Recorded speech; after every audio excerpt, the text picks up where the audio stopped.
जन साथियों, तो आज हम एनसीईआरटी बेस्ड पिछली परीक्षाओं में पूछे गए महत्वपूर्ण प्रश्न के बारे में बताएंगे। सबसे पहले इसमें आता है लोह एवं रक्त की नीति अपनाने वाला भारतीय सुल्तान, तो बलबन।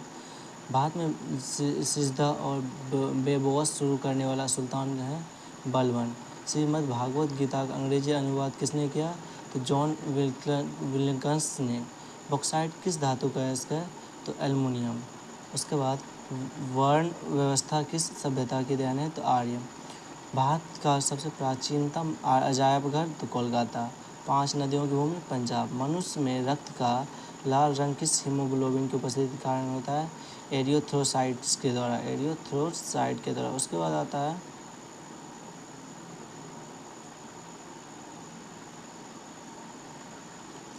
है यहाँ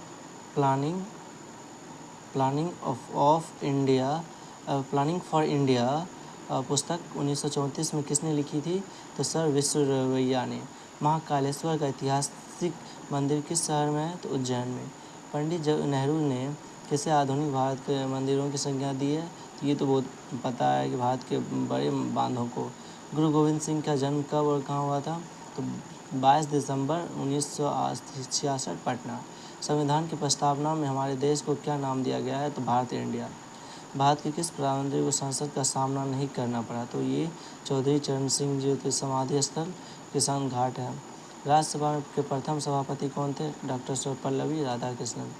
उसके बाद आते हैं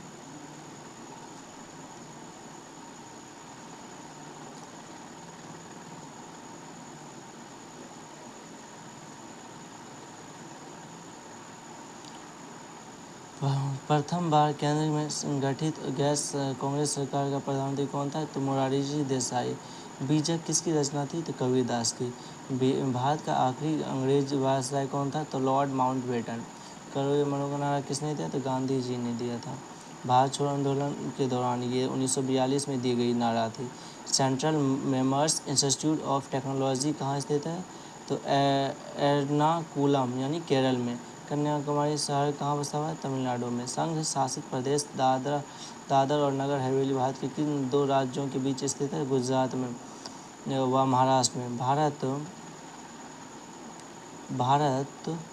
में चंदन लकड़ी के लिए प्रसिद्ध राज्य कौन सा है, तो कर्नाटक, तमिलनाडु। भारत में सबसे ज़्यादा रेशम उत्पादित करता है, तो कर्नाटक। नोबेल पुरस्कार कितने क्षेत्रों में दी जाती है, तो 6 क्षेत्रों में दी जाती है। किसने कहा था मध्यरात्रि की चौकोर पर जब सागर सोता है तो भारत अपने जीवन व स्वतंत्रता के लिए जा उठेगा, पंडित जवाहरलाल नेहरू ने कहा था।